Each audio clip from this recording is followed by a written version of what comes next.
بسم الله الرحمن الرحيم، ورجعت لكم فيديو جديد. النهارده هنتكلم عن بديل الباك دروب. الباك دروب ده اللي هي الخلفيه اللي بنعمل عليها البالين والورد والديكورات اللي هي طالعه ترند قوي. الباك دروب مميز قوي، يعني في الديكورات لما بنميزها او بنحطها بتبقى مكلفه جدا. فخلي بالكم وانتوا بتسعروا شغلكم لاي عميل بتستخدموا فيه الباك دروب ان هو يكون التسعير يعني بما يرضي الله يعني. تمام. فخلي بالكم ان بيبقى الخشب وجوده في الديكور البالون والورد بيغلي سعر الديكور، ان طبعا بيبقى ليه ايجار لو انتوا مثلا جايبينه من بره، لو مثلا هو انتوا شاريينه فانتوا عارفين دلوقتي الخشب مكلف قد ايه. الباك دروب ده مكلف جدا. ده شكله كخشب، وانتوا طبعا عارفين الديكورات اللي انا بعملها بيه، بتعمل بيها اعياد ميلاد وسبوع، وكمان دلوقتي خطوبه بندخل فيها ورد. فيعني ديكوراته كتيره جدا، وكمان بندخله مع الحديد بالمنظر ده. ده اسمه باك دروب. طيب الباك دروب يا مي نقدر ان احنا ندهنه بدهان بلاستيك، بس طبعا ده بيبقى مكلف لان كل مره بتدهنوا بيه.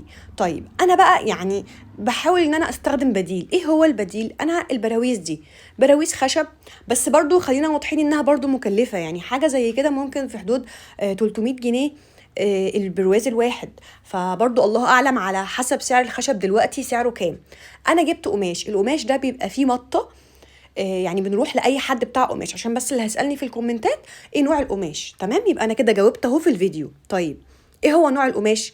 انا بصراحه ما اعرفش نوعه، انا بروح لبتاع القماش مبدئيا. لو سمحت انا عايزه قماش ما يكون في مطه صغيره. طبعا اهم حاجه القصافه اللي هي دي. تمام، سوري، الدباسه القصافه دي اللي هي زي الزراديه، لا، الدباسه دي دباسه خشب لازم تكون موجوده برضو الناس اللي بتستخدم الباك دروب. بنعمل عليها بانر، بنشد عليها بانر، بنشد بيها القماش، بنشد بيها طبعا وبنربط بيها طبعا البالين في الباك دروب زي ما انا وريتكم قبل كده. بيبقى زي دبوس عادي جدا، تستخدميها في حاجات كتيره جدا ومفيده موت يعني. انا بشد القماش بالمنظر ده على الخشب. طيب القماش ده بيبقى عرضه اصلا كعرض ثابت 1.5 متر، فخلي بالكم انتوا بتجيبوا الخشب ان يكون عرضه مناسب للقماش. مفيش عرض قماش 2 متر الا لو قماش ستاير. تمام، عشان بس نكون واضحين. طيب انا بقول له انا عايزه قماش يكون فيه مطه، يعني مط كده حاجه بسيطه، وفي نفس الوقت كمان خلي بالكم من النقطه دي يكون ما بيتكويش. بمعنى يعني ايه مش بيتكسر.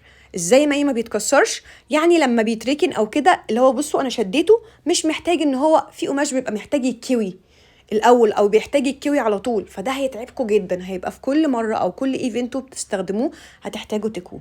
طيب ايه عيوب بقى البديل ده؟ البرواز ده طبعا زي ما بقول لكم ان هو بديل. ايه عيوبه؟ اول حاجه حجمه هيبقى كبير جدا، مش هتعرفوا تشيلوه. يمكن الباك دروب بيبقى فيه ساعات بيتقسم نصين، الباكات بتتقسم نصين وثلاثة واربعة. تمام، المدور الكبير بيتقسم 4، والباكات اللي هي بيبقى فوق بعض دول بيتقسموا 2. طيب ايه عيبه تاني؟ بيبقى لو قماش ممكن يشف. في نوع قماش بيشف، فبرضه خلي بالكم من النقطه دي، قماش ده ما بيشفش. ده كان تحفه بالنسبه لي وكان مرضي جدا، لكن لما جيت استخدم ده عشان اقول لكم النقطه اللي انا استخدمت اللي قلت لكم عليها، ده للاسف كان بصوا بيتكسر، نوع القماش كان بيتكسر وكمان بيشف. بس انا كنت محتاجه لونه اصفر الدرجه دي، فما كنتش لاقيه في اي حاجه تاني. كده كده انا عاملاه في مكان داخلي، فعشان كده قلت كده كده مش هيشف قوي ومش هيبقى اوفر يعني. بس هو بصوا في الشمس، بصوا التكسيره. انا بقى مش عايزه كده، انا عايزه نوع قماش ما يتكسرش بالمنظر ده.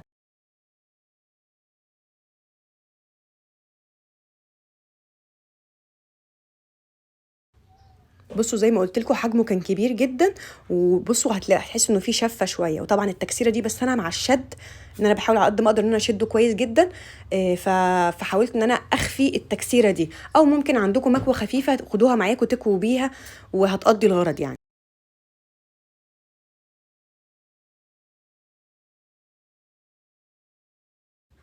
فمهم جدا في ديكورات البالين والورد حوار الدباسه ده. تمام. طبعا انتوا بقى بالنسبه لكم الباك دروب غالي جدا، شوفوا اقرب منطقه ليكم واعملوا في جروب، اي جروب اكيد في اي جروب بتاع منظم حفلات هتلاقي عندكم ناس كتيره قوي بتأجر اللي هو الباكات دي، الباك دروب ده تقدروا تأجروه، او لو حد في مقدرته ان هو يشتري كبدايه مفيش اي مشكله يشتريه يعني. بصوا بعد بقى ما انا عملته، طبعا بقى بعد كده انا حاولت ان انا اعمله ان انا هستخدم الورد، عشان كده انا كنت محتاجه نفس درجه الورد دي ان انا احطها على الباك دي. تمام، انا بثبتها ازاي بقى على الباك؟ عشان دي برضو معلومه مهمه جدا. بالقفيز القفيز بعمله بالدباسه على الحته الخشب بس. خلي بالكم انتوا هتدبسوا على الحته الخشب، لكن طبعا لو الباك كله خشب تمام فهيبقى بالنسبه لكم تقدروا تحطوا في خشب في اي حته تمام، بس انتوا بقى هنا الخشب برواز بس. طيب يبقى عيوب ده ايه؟ حجمه والشيل والحط هيبقى صعب جدا، لان ده ارتفاعه تقريبا حوالي 2 متر و20 سنتي. العرض بتاعه كان اقل، انا كان القماش كان متر ونص، فده هتلاقيه مثلا متر و30 حاجه زي كده. سبت برضو مساحه عشان اتني القماش بيها تمام. انا هنا حطيت برضو الفل او تحطوا مثلا نودلز براحتكم، وبربطها بالقفيز، وببتدي طبعا ان انا احط الورد اللي زي ما انا عايزه. طبعا انا هنا عشان ده مكان تصوير، مكان يعني فوتو سيشن، فعلشان كده انا كان عادي بالنسبه لي حوار الشفه ده، ما كانش يعني مش كان فارق معايا، لانه هو هيبقى في مكان داخلي زي ما انتم شايفين وزي ما انتم عارفين. فعلشان كده انا قلت عادي مش مشكله، مش هيبان قوي، وهو كده كده هحاول الورد هداريه وهظبطه. بحاول اعمل الورد طبيعي اكني في شجر يمين وشمال. فببتدي طبعا اول حاجه بالورق الاخضر، الورق ده، وبعدين بقى نرص الورد زي ما انتوا عايزين تمام، باللون اللي انتوا عايزينه والديكور. طبعا نقدر نستخدم اي لون قماش، لون ماشي. نوع بقى نتكلم تاني على النوع زي ما قلت لكم ما يكونش بيمط، يا رب تكون واضحه، وفي نفس الوقت ما يكونش بيكوي، يا ريت عشان ما تتعبوش يعني في الشد وكده. هتلاقي لما يكون في مطه هتلاقيه بيتحط بسهوله معاكوا على اي باج بقى واي نوع شكل يعني. دي طبعا تركايه مش اي حد هيقولك عليها، بس يعني انتوا عارفين غلاوتكم. اهم حاجه ما تنسوش اللايك، بس مش محتاجه اكتر من كده، وتعليق لطيف ودعوه حلوه بس. يعني انتوا كده والله العظيم عندي بالدنيا. وبجد شكرا ان انتوا وصلتوني ل100,000 متابع، بجد انا مش عارفه اقول لكم ايه بجد. يا رب عقبال ما نوصل ل1,000,000.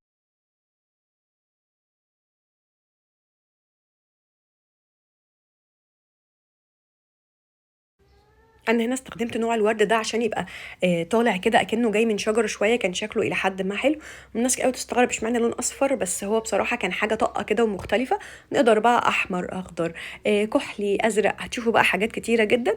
وفي اخر الفيديو برضو هوريكم شكل انا كنت عاملاه بالازرق، بس كنت مغيره الورد، بدل الورد الصناعي ده كنت مستخدمه الورد ورد ورق. عارفين انتوا الورق المعمول بالهاند ميد، برضو ده كان نوع من انواع التغيير تمام. طبعا انا برضو عملت واحد تاني احمر زي ما انتوا شايفينه، بس انا كنت عايزه اوريكم الفرق بين القماش الاحمر والقماش الاصفر. شايفين بقى الفرق؟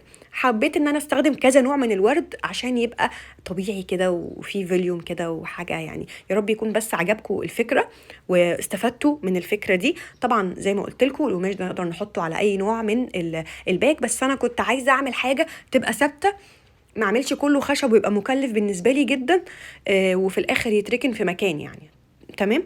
حلو قوي ان كمان فكره القماش ان احنا ممكن نقدر نغير الوان، يعني زهقنا هنغير، بس هنشيل القماش ونعمله، ونشيل القماش ونغسله وهكذا. طبعا الحته اللي كانت مدلدله من تحت في الاخر اللي انا سايباها زياده عشان اللي بتتصور تبقى واقفه وبتتصور عليها تمام. ده كان شكلها بعد ما خلص، يا رب يكون عجبكم.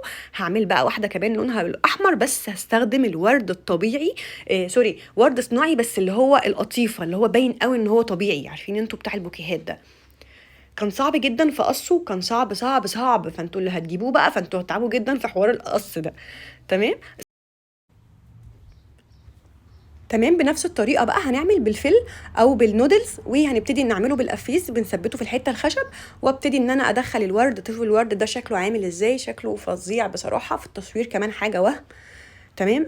ده المكان طبعا بتاع اخويا اللي انا عملته قبل كده معاكم في كذا حاجه، بس كنت عايزه اقول لكم نقطه اللي هو البديل بتاعه ده. طبعا شايفين بقى ريم كانت تعبانه ازاي، والله العظيم طلعت عيني. هو اي نعم الفيديو من فتره وريم كانت لسه صغننه شويه، بس طلعت عيني حرفيا يعني. كنت شايلاها شويه بشيلها وشويه بحطها وشويه حد يشيلها، فالموضوع صعب يا جماعه مع العيال. الله يعين كل واحد بجد بيشتغل بالذات الشغلانه دي مع الاطفال يعني تمام. طيب يا رب بقى يكون الفيديو عجبكم، واتمنى تكون الفكره الجديده دي وصلت لكم. يا رب اكون قلت كل المعلومات وكل حاجه تمام. طيب ممكن اقول حاجه كمان، الاسعار.